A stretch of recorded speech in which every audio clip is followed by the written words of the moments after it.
Just wrapped up his political rally in Billings about a half an hour ago. MTN chief political reporter Mike Dennison and Jay Cohn are at the Rimrock Auto Arena in Billings. They join us now with more on the president's visit. Well, Jill and Dennis, good evening. They've turned the music down just a little bit here so we can hear ourselves think. But the president spoke for about an hour here tonight, at times at the end, repeating himself. But, Mike, it was all about America is winning again. That's right. He talked a lot about his accomplishments, as we expected. He talked about the economy and the stock market doing great and how we're respected around the world. And, let's remember, this was a campaign rally. No doubt. So the message was, in order to protect what we're doing, you've got to get out and vote Republican. If you don't, the Democrats are going to take over and everything's going to go to hell. Basically, that was it in a nutshell. That was it. He also talked about the Democrats want to take away want to destroy Social Security, do away with Medicare. The Medicare for All will bankrupt the system within 3 days, the president said.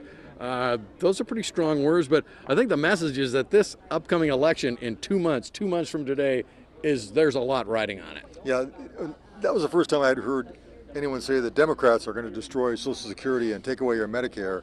That's a new one.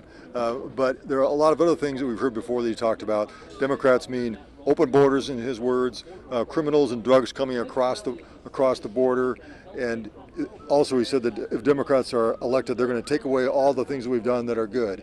And of course he went through quite a few of those. A litany, yes. A list of it. Let's bring Russell Nimitz for the Montana Ag Network in. He also talked a lot about trade tonight, Russell. He says there's a beautiful new trade deal with Mexico. What do you know about it? Well, in keeping with the theme of Keep America is Winning, he did bring up trade, and he's keeping with his campaign promise going in and reworking a lot of the trade deals that the United States is in. I mean, first thing out of the chute that he did earlier this year was remove the United States from the Trans-Pacific Partnership, to the dismay of a lot of folks in agriculture, including a lot of Montana agriculture groups. And then, I don't think it's any secret he absolutely hates NAFTA, and he's making good on that campaign promise, and certainly has promised now that he's president of the United States to get that trade agreement reworked. And of course, just recently he announced a preliminary beautiful new trade deal with Mexico, and he still hopes to bring Canada into it. Says we love Canada too. We love Canada, but we don't necessarily need Canada. We'd love to have them, but we'll go on without them if we have to. A work in progress.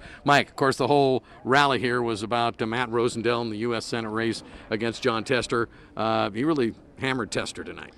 Well, yes, he did. As we expected, he talked quite a lot about Ronnie Jackson, the admiral who was nominated to head the VA, and how Tester had destroyed his reputation with lies, and how Jackson had been exonerated. I've heard from other Republicans that that's something that that Trump took very personally. So he brought it up again tonight. But the thing he said most often was that Tester's not going to vote with me. Matt Rosendale is going to vote with me, and so you need to vote for Matt Rosendale. And speaking of Matt Rosendale, Jill and Dennis, he had a bit of a surprise of his own tonight. He pledged that he would only serve 2 terms in the Senate. Now, Montanans have heard that before from a senator named Conrad Burns, who, of course, served 3 terms in the U.S. Senate. So I'm not sure if that's going to ring hollow with Montana voters or not, but it's the first time we've heard candidate Matt Rosendale issue that pledge that he would not run for more than 2 terms. So that's it from the Rimrock Auto Arena, a political rally like none we've ever seen before. We'll have much more throughout the night on MTN stations and again tomorrow morning. You guys, back to you. Thanks, gentlemen. Yeah, a lot to digest there.